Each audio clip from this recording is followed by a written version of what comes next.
ज्योतिष की गणनाएं वास्तविक तौर पर आपको भविष्य का दर्शन कराने का सुंदर प्रयास करती हैं। वर्तमान में क्या ग्रह योग चल रहे हैं, भविष्य में ग्रह योग आपको किस तरफ ले जाने के रास्ते बना रहे हैं और किन रास्तों पर जाने से आपको बचना चाहिए। देखिए, सब कुछ संभव है। आमतौर पर व्यक्ति दिखाई कई बार मतिभ्रम उत्पन्न होने के बाद कहता है कि मैं क्या कर सकता हूँ, जब जो ग्रहों का योग था उस प्रकार से हो गया, घट गया। ऐसा नहीं है। जब प्रकृति में बारिश हो रही है, वर्षा हो रही है, आंधी आ रही है, तूफान आ रहा है, तो उसमें ऐसा नहीं कि सभी लोग एक ही तरफ सबके साथ एक ही निष्कर्ष निकलता है ना। हर व्यक्ति के साथ अलग कुछ होने का योग बनता है। जो कर्म प्रधान होते हैं वो उस भविष्य में घटने वाली घटनाओं को, वर्तमान में घटने वाले ग्रह योगों के योग से अपने आप को बचा सकते हैं, अशुभ योगों से बचा सकते हैं, शुभ योग का पूर्ण लाभ प्राप्त कर सकते हैं। उसके लिए ज्ञान तो प्राप्त करना बहुत ज़रूरी है ही, लेकिन जो उपाय हैं वही वास्तविक तौर पर निवारण का मार्ग प्रशस्त करते हैं। नमस्कार, स्वागत है आपका आचार्य वाणी में। मैं आचार्य डॉक्टर विक्रमादित्य आपके साथ हूँ और आज हम बात करने जा रहे हैं मिथुन राशि वालों के लिए ग्रहों का परिवर्तन। देखिए, आपकी राशि के अनुसार से मिथुन राशि वालों, बुध प्रधान राशि वाले जो जातक हैं, जो हमेशा युवा रहना चाहते हैं, जो हमेशा आगे बढ़ने की बात सोचते हैं और ज़िंदगी को आनंद के साथ जीने का जिनकी विशेष तौर पर थीम रहती है, मिथुन राशि वालों की ये विचित्र योग है जो है कि हमेशा युवा, हमेशा आगे बढ़ने की सोचते हैं और जीवन के आनंद को प्राप्त करने की स्थिति इनके लिए हमेशा बनी रहती है। तो आपके लिए जो ग्रहों का योगा योग बन रहा है वो क्या कुछ आगे उत्पन्न कर रहा है ग्रहों की स्थिति को। देखिए, इस वक्त आपके ग्रह योग जो चल रहे हैं, लग सकता है आपको कि हर चीज़ बड़ी धीरे धीरे हो रही है, बड़ी धीरे धीरे जो भी कुछ मिल रहा होगा लगता है बिल्कुल नहीं मिल रहा है। लेकिन एक बात समझ लो, आगे आने वाले समय में जो ग्रह योग बनेंगे आपके लिए, उनसे लाख दर्जे अच्छी स्थिति चल रही है। कारण है उसका, शनि महाराज भाग्य में चल रहे हैं। इस वक्त खासतौर पे आपको लग रहा हो क्योंकि शनि वक्री चल रहे हैं कि थोड़ी सी रिजल्ट नहीं आ रहे हैं, काम नहीं हो रहा है, ऐसा नहीं हो रहा, वैसा नहीं हो रहा। लेकिन आगे जब शनि बदलेंगे, यानी 29 मार्च 2025 को जब शनि बदलकर आपके दशम भाव में आएंगे, वो बहुत ज़्यादा अच्छे नहीं रहेंगे। बहुत ज़्यादा, इतनी ज़्यादा जितना समय था ना वो आपके लिए कष्टमय हो सकते हैं। दशम भाव में गया हुआ शनि वैसे तो अच्छा होता है, लेकिन जो मीन राशि के स्वामी शनि महाराज जो हैं होकर जब 29 मार्च 2025 को परिवर्तन करके आपके आगे बढ़ने का प्रयास करेंगे, तो वो समय आपको बहुत थोड़ा सा सावधानी के साथ करने का रहेगा। रिजल्ट्स और ज़्यादा दिक्कत करने के योग बनाएंगे। तो आप समझ लो उस वक्त जो ग्रह योग और होंगे, क्योंकि मई 2025 में कई ग्रहों का परिवर्तन का योग है। वैसे तो ओवरऑल सारे ग्रह परिवर्तन की तरफ जाएंगे, क्योंकि शनि परिवर्तित होंगे, बृहस्पति परिवर्तित होंगे और राहु परिवर्तित होंगे। ये जो मेन तीन, वैसे तो हर ग्रह की अपनी अपनी एक परिवर्तन का समय होता है, कोई 1 महीने, कोई 2 महीने, कोई 3 महीने, कोई विशेष तौर पर 4 दिन, कोई इस प्रकार से ग्रह योग होते हैं इस प्रकार के। लेकिन बृहस्पति महाराज होते हैं 1 साल में एक बार परिवर्तन, शनि होते हैं 2.5 साल में परिवर्तन, राहु होते हैं विशेष तौर पर जो परिवर्तन का योग बनाते हैं वो बनाते हैं करीब करीब 1.5 साल में एक बार। तो हुआ क्या है, 2025 में 29 मार्च को तो शनि बदलेंगे। शनि बदलकर भाग्य से आपके दशम भाव में आ जाएंगे, नवम भाव से निकलकर दशम भाव में आ जाएंगे। बृहस्पति मई में ही बदल जाएंगे, मई 2025 में। वो आपके लिए बहुत इंपॉर्टेंट रहेंगे। लग्न में आ जाएंगे 12वें भाव से निकलकर। जो अभी बृहस्पति पूरी तरह से लाभ देने की स्थिति नहीं दे रहे हैं, वो आपके लिए बहुत इंपॉर्टेंट रहेंगे। राहु भी परिवर्तन कर भाग्य में चले जाएंगे। तो ऐसे में आपको समझ लेना चाहिए कि ये ग्रहों का जो योगा योग इस वक्त चल रहा है, शनि जो आपको लग रहा है कि हमको लाभ नहीं दे रहा है, शनि महाराज बिल्कुल लाभ देने को तैयार है। भाग्य में बैठे हैं, लेकिन ट्यूबलाइट की तरह काम करने के योग बना रहे हैं। आगे जाकर शनि का जो परिवर्तन रहेगा वो इतना साउंड नहीं रहेगा, बिल्कुल नहीं रहेगा। तो इस वक्त समय है आपके लिए सफलता प्राप्त करने के लिए, आगे बढ़ने के लिए। अपॉर्चुनिटीज़ बेस्ट हैं। अगर आपका कोई अपनी बड़ा विशेष काम करवाना, जैसे सपोज नौकरी में है आप, आपका बॉस आपको कह रहे हैं कि मैं आगे जाके बिल्कुल तेरा काम कर दूंगा, बिल्कुल नहीं होगा, बिल्कुल नहीं होने के योग बनेंगे। अभी 29 मार्च 2025 से पहले पहले आपके पास अपॉर्चुनिटी का समय है। जो पकड़ना है हाथ पकड़ के काम करवा लीजिए, बिल्कुल समझ लीजिए। कोई एश्योरेंस दे रहा है तो वो धोखा हो सकता है, कहीं ना कहीं वो स्वयं भी ना उस पद से हट जाए, ऐसा कुछ ये चांसेस बन सकते हैं। जो जो मुख्य काम हैं आपको विशेष तौर पर अभी करा लेने चाहिए 29 मार्च। यही ज्योतिष का फायदा है कि हम समझ के काम करें कि हमारा भाग्य कब हमारे साथ देने के योग बनाएगा और कब हमारा भाग्य हमको धोखा देने के योग बना सकता है। 2025 26 27 में शनि का जो योग रहेगा आपके लिए कई मामलों में धोखा देने का योग होगा, कई मामलों में रुकावट उत्पन्न करने के योग देता दिखाई दे रहा है। तो आपके लिए पहले से हम इसलिए ये वीडियो संवाद उपस्थित किया हमने आपके समक्ष कि आप समझ लाएं कि आने वाला समय आपके लिए किस प्रकार का रहेगा। नौकरी में कर रहे हैं तो जो लोग विशेष तौर पर ध्यान रखिए। कई बार क्या होता है कि कोई ऑफर आ रही होती है, नई ऑफर, तो वहाँ आपके लिए समस्याएं उत्पन्न करने के योग बन सकते हैं। अगर कोई चेंज करना चाहते हैं तो अभी करने का प्रयास कर लीजिए बिल्कुल, और अपॉर्चुनिटी ऐसी बनाएं कि वहाँ पर एश्योरेंस ये लगे कि भैया 2-2.5 साल तक कोई स्थिति खराब ना हो। क्योंकि शनि जब दशम भाव में आपकी राशि में जाएंगे, दशम भाव नौकरी का भाव है, दशम भाव सम्मान का भाव है, दशम भाव सफलता का भाव है, दशम भाव यज्ञ राज्य का भाव है, दशम भाव प्रमोशन का भाव भी माना जाता है, पिता का भाव भी माना जाता है, सम्मान का भाव भी माना जाता है। तो यहाँ सब जाकर शनि यहाँ पर रुकावट उत्पन्न करने के योग देने वाले हैं। तो जो आपके पास स्थिति है मार्च 2025 से पहले उन कार्यों को पूरी तरह से थोड़े से प्रयास की ज़रूरत है। शनि भाग्य में चल रहे हैं, शनि का स्वभाव धीरे धीरे, शनि जो कहा जाता है ना, बहुत धीरे धीरे चलते हैं, तरसा देते हैं, तो वो स्थिति है बिल्कुल दिखाई दे रही है। लेकिन बाद में समझे तो क्या समझे, कई बार क्या होता है कि हमको लगता है कि आगे बिल्कुल काम बढ़िया होगा, ये सब चीज़ उम्मीद है, व्यक्ति के जीवन में उम्मीद तो सबसे बड़ी चीज़ होती है। और हम जब पलट के जीवन को देखते हैं तो हमको ये दिखाई देता है कि आज से 5 साल पहले कितना अच्छा समय था, कितना बढ़िया, सब कुछ बढ़िया चल रहा था, ऐसे स्थिति बढ़िया थी, और आज की तारीख में तो यही स्थिति है। तो आप समझें कि इस वक्त जब आपको उस वक्त समझाना, क्या होता है कि आदमी बाद में सोचता है कि मुझे पहले पता होता तो मैं पहले काम करवा लेता, ये तो ये समझ लीजिए भाई साहब, आपके लिए जो विशेष तौर पे मिथुन राशि वाले जातक हैं उनके लिए बहुत इंपॉर्टेंट पीरियड है कि जितने ज़रूरी जो कार्य हैं वो आप मार्च 2025 से पहले पूर्ण करने का प्रयास कीजिए। पूरी तरह से तटस्थता से काम करने का प्रयास करें। उसके बाद थोड़े से ज़्यादा प्रयास करने पड़ेंगे। अभी 4 कदम से काम हो रहा है तो आगे जाके 15 कदम चलने पड़ेंगे। समझ लीजिए इतना ज़्यादा आपके लिए स्थिति उत्पन्न हो सकती है। ऐसा नहीं है, हर चीज़ में एक लेवल ऑफ वर्क की आवश्यकता होती है। तो अभी जो दिखाई दे रहा है वो इतना एफर्ट्स ज़्यादा करने पड़ सकते हैं आपको, तो तब आपकी दिक्कत को ठीक करने का प्रयास, शनि का उपाय बहुत ज़रूरी रहेगा।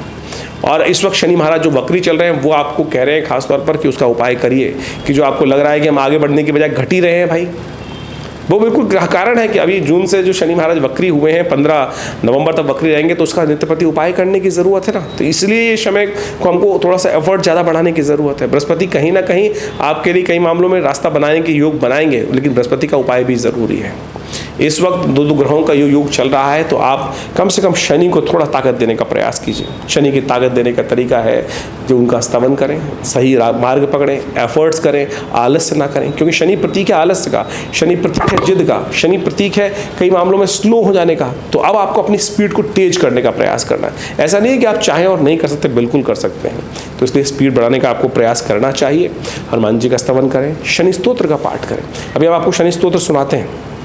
ये एक ऐसा दिव्य स्तोत्र है कि यदि एक बार भी इसका नित्य प्रति पाठ कर लिया जाए तो शनि अनुकूल हो जाते हैं, नेगेटिव प्रभाव को ठीक कर देते हैं। तो इस वक्त शनि नेगेटिव नहीं है, स्लो हैं, थोड़े से वक्री स्थिति में आपको लग रहा है कि आपके भाग्य में सपोर्ट नहीं कर रहा है, लेकिन बिल्कुल सपोर्ट करने को तैयार है। थोड़ा सा आपको एफर्ट बढ़ाने पड़ेंगे। तो मिथुन राशि वालों, दुस्वाभाविक सुविधा जो स्थिति है ना, मन मस्तिष्क को करूँ ना करूँ, इसी वक्त समय है करने का।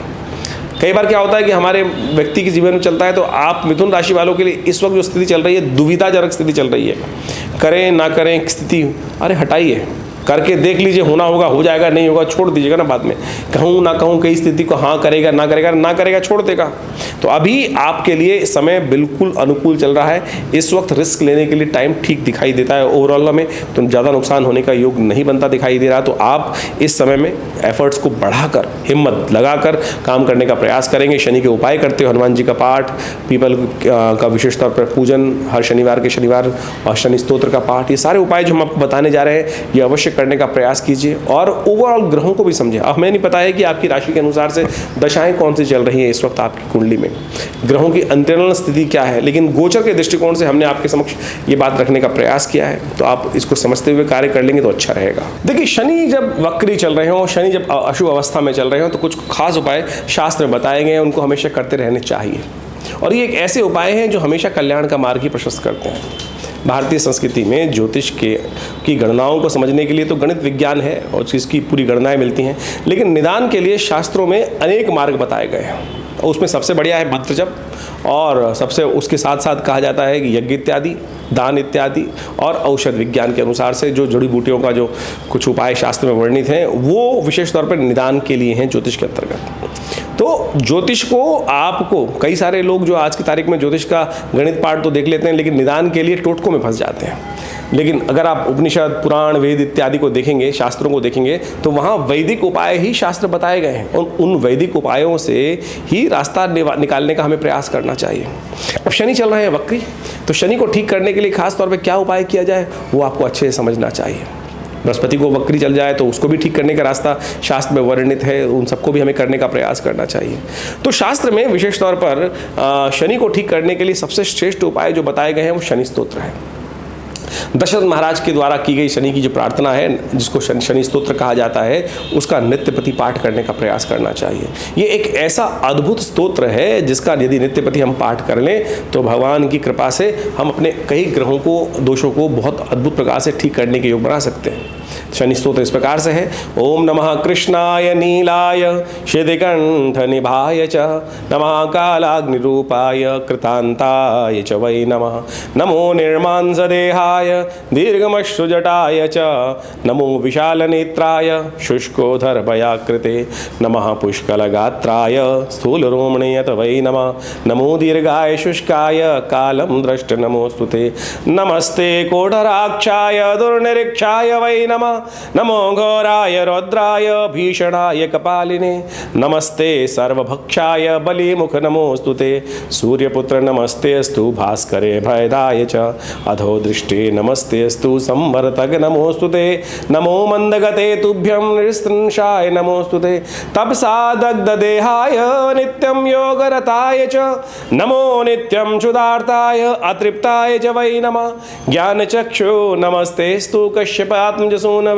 तुष्टो ददासि वै राज्यं रुष्टो हरसि तत्क्षणात्, देवासुरमनुष्याश्च सिद्धिविद्याधरोरगा, त्वया विलोकिता सर्वे नाशं यान्ति समूलता, प्रसादा कुरु मे देव वराहोऽहम् उपागता, एवं अस्तु तदा सौरिग्रहराजो महाबला।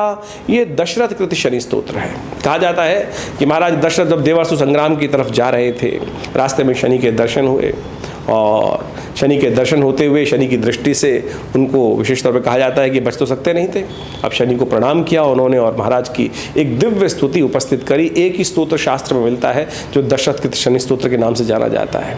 शनि महाराज ने स्वयं महाराज दशरथ को आशीर्वाद दिया कि जो कोई भी इसका आपके द्वारा किए गए स्तोत्र का पाठ करेगा, शनि उस पर कभी भी अपनी कुदृष्टि नहीं डालेगा। और समझ लें, शनि की दृष्टि ही को अच्छी नहीं मानी जाती, वही दृष्टि ही जो होती है, वही शनि का प्रभाव जो है वो दृष्टि का ही दोष माना गया है और कुछ नहीं। शनि बैठे हो तो कहाँ, शनि तो योगरत है। अभी आपने अभी सुना उसके अंदर नित्यम योगरताय च, और शनि विशेष तौर पर दंडाधिकारी हैं, आपके द्वारा कर्म का अधिक जो प्रभाव देते हैं। लेकिन एक बात समझ लें, अगर दंडाधिकारी आपसे थोड़ा सा सरलता के साथ कार्य कर लेना तो आपके बहुत सारे अपराध से भी आपको बचा सकते हैं, आपके बचने के योग बन जाते हैं। तो समझें, नित्यपति इसका एक बार खाली बहुत ज़्यादा करने की ज़रूरत नहीं है। एक बार भी यदि नित्यपति पाठ कर लो, कितनी देर लगी तो हमने आपको सुना, श्रवण कर लोगे तब भी उसका प्रभाव अच्छा हो जाएगा, नेगेटिव प्रभाव दूर हो जाएगा। तो आप इसको नित्यपति पाठ करने का प्रयास करें। जो शनि महाराज का नेगेटिव प्रभाव, कभी भी दशाएं चल रही हो, अंतरदशाएं चल रही हो, वक्र स्थिति हो, अशुभ स्थिति हो, अस्त हो, तो ये सब चीज़ें आपके लिए बहुत बढ़िया कार्य कर सकते हैं। तो इसको आपको समझते हुए कार्य करने का प्रयास करना चाहिए। ये आपके लिए शुभ योग बनाएगा, लाभ के योग प्रशस्त करेगा और आनंद के योग अद्भुत रूप से बनाने का प्रयास करेगा। तो शनि का ये दिव्य स्तोत्र हमने आपको बताया, इसका पाठ नित्यपति करने का प्रयास करें। इसके साथ साथ बृहस्पति का भी एक साथ साथ शुभ योग आपको लेने का प्रयास करना चाहिए। बृहस्पति के लिए कई शास्त्रों में उपाय बताए गए हैं। केसर का टीका नित्यपति लगाना, केसर नहीं है तो हल्दी का टीका लगा सकते हैं, क्योंकि केसर के साथ विचित्र विडंबना तो ये हो जाती है कि पता नहीं शुभ मिलेगा कि नहीं, जो कहीं नकली ना मिल जाए। कहीं आज की तारीख में सिंथेटिक दृढ़ धागों को काट कर वहाँ डाल देते हैं और फिर वो कह देते केसर है। तो ऐसे में सबसे बढ़िया चीज़ हल्दी है ना, हल्दी का नित्यपति टीका लगा लिया करो। और ना मिले तो ब्राह्मणों की सेवा कर दो, गुरुजन का आशीर्वाद लेने का प्रयास करो और साथ साथ बृहस्पति के मंत्र का जप करें। ओम ग्रांग ग्रीं ग्रौंग सह गुरुवे नमः। पुराण बात समझ लीजिए, ओम ग्रांग ग्रीं ग्रौंग सह गुरुवे नमः। पीले रंग के प्रज्वलित प्रकाश का ध्यान करते हुए यदि 108 बार इस मंत्र का नित्यपति पाठ कर लेंगे तो बृहस्पति का जो शुभ प्रभाव है वो भी आपके लिए बहुत अच्छा हो सकता है। हींग लगे ना फिट करे, रंग चोखा हो, ये समझें। हम अनेक विचित्र विडंबनाओं में फंस जाते हैं। कोई नीलम पहनने का प्रयास करता है और पता नहीं शुद्ध मिलेगा कि नहीं मिलेगा। असली मिलेगा कि नहीं मिलेगा। आजकल तो सिंथेटिक वो बहुत क्या है, कल्चर्ड मिल जाते हैं और साथ साथ उसके लिए क्या होता है, कलर, सिंथेटिक कलर का उपयोग करके जो स्फटिक है उसको द्वारा बना, क्रिस्टल के द्वारा बना देते हैं। तो उन सब चीज़ों में पैसे खर्च करने से बचें। सीधे साधे उपाय हम आपके समक्ष उपस्थित कर रहे हैं। मंत्र से बढ़िया पॉजिटिव चीज़ कुछ नहीं हो सकती है। तो अपने ध्यान को, क्योंकि आप अपने लिए जितना सोच सकते हैं ना, शायद दूसरा आपके लिए नहीं सोचेगा। और मंत्र जब यदि आप स्वयं कर लें तो बहुत उससे बढ़िया क्या है, क्योंकि जो दुख हमको हो रहा है, जो कष्ट हमको हो रहा है, हमसे ज़्यादा कोई नहीं जानता। कितना ही हमारा सन्निकट व्यक्ति हो, मैं कहूँगा कोई भी सन्निकट व्यक्ति हो, शायद उसको हमारी उतनी परिस्थिति का भान नहीं हो सकता जितना हमको अपनी परिस्थिति का स्वयं होता है। तो इसलिए हमारे करने, सामने वाला हमारे लिए करेगा, 100 बार करेगा तो उसका छोटा सा प्रभाव होगा, लेकिन हम यदि एक बार भी कर लेंगे तो हमारे सामने वाला 10,000 बार जितनी बार करेगा ना, उतना बढ़िया प्रभाव नहीं उत्पन्न कर सकता है। तो हमको थोड़ी देर अपने समय को इन कार्यों की तरफ लगाने का प्रयास करना। विश्वास कीजिए, ये आपका जो विश्वास है ना, आपकी समस्याओं को निदान करने के लिए बहुत सुंदर रास्ता बना सकता है। हमारे आश्रम पे तो हमने इन स्तोत्र का, इन समस्त मंत्रों का नित्य प्रति यज्ञ भी रखा हुआ है। हमारे विवेकानंद योगाश्रम में नित्य प्रति 8 घंटे करीब यज्ञ चलता है पिछले करीब 50 सालों से। तो आप सभी रविवार को उन यज्ञों में भाग लेने के लिए, जिसमें शनि स्तोत्र का, विभिन्न ग्रह नक्षत्रों के मंत्रों का और साथ साथ रुद्राभिषेक इत्यादि का समय समय पर कार्य चलता रहता है। आप सब उन सब कार्यों में अपने आप को जोड़ सकते हैं आश्रम के साथ और स्वयं भाग ले सकते हैं विवेकानंद योगाश्रम में चलने वाले इन दिव्य कार्यक्रमों में। और हमारे जो नंबर्स नीचे लिखे हुए हैं उन पर संपर्क साध कर आप उस स्थान समय को जानकर आप अवश्य आने का प्रयास कीजिए। कल्याण होगा, कष्ट दूर होंगे और जीवन को हमने प्राप्त किया कष्टों को दूर करने के लिए। तो इसलिए विचित्र विडंबनाओं में ना फंसें, अपने आप को जीवन में कष्ट में ना डालें। शुभ करने का योग हम द्वारा स्वयं बनाने का प्रयास करें। शुभ अवश्य होगा, कल्याण अवश्य होगा और उसके लिए बस केवल दृढ़ विश्वास की आवश्यकता है। दृढ़ विश्वास और सत्य मार्ग पर चलने की आवश्यकता है। सत्य मार्ग पर चलना कहीं ना कहीं लक्ष्य की तरफ जाना ही है। तो इस बात को समझते हुए कार्य करेंगे तो अच्छा रहेगा। देखिए, इस बात को हमको समझ लेना चाहिए। इस बात में कई बार विचित्र विडंबनाएं मन में उत्पन्न हो जाती हैं कि हम कुछ बदल ही नहीं सकते। बिल्कुल बदल सकते हैं सब कुछ। ग्रह समस्या आई है तो उसका निदान भी कहीं ना कहीं संसार में अवश्य होगा। जैसे कहा गया, सकल पदार्थ है जग माही, कर्महीन पुरुष पावत नाही। तो इस बात को हमको आश्वस्त होकर समझने का प्रयास करना चाहिए। आपकी जन्मपत्री के द्वारा बहुत कुछ जीवन में जो दिशा निर्देश प्राप्त हो सकते हैं और उसको परिवर्तन करने का मार्ग आप अवश्य प्राप्त कर सकते हैं। हमारा संस्थान लगातार उस क्षेत्र में कार्य कर रहा है और बहुत अद्भुत प्रकार से हमने प्रत्यक्ष बहुत अद्भुत प्रकार से ग्रहों के प्रभाव को निष्क्रिय करने का, अशुभ प्रभाव को निष्क्रिय करने का मार्ग भी समझा, देखा और हजारों लोगों पर उसको करके देखा है। तो बिल्कुल आप अपने आप को परिवर्तन करने का मार्ग प्रशस्त कर सकते हैं। मंत्र विज्ञान, यज्ञ विज्ञान, दान का जो शास्त्र में प्रमाणित कार्य बताए गए हैं वो इसी मार्ग की तरफ आपको अग्रसित करने का प्रयास करते हैं। तो इसलिए आप सबसे पहले समझने का प्रयास करें कि आपके जीवन में ग्रह आने वाले समय में क्या कुछ करने के योग बना रहे हैं और फिर उसमें जो हमारे लिए उपयुक्त मार्ग है उस पर चलने का प्रयास करेंगे तो बिल्कुल रास्ता बन सकता है।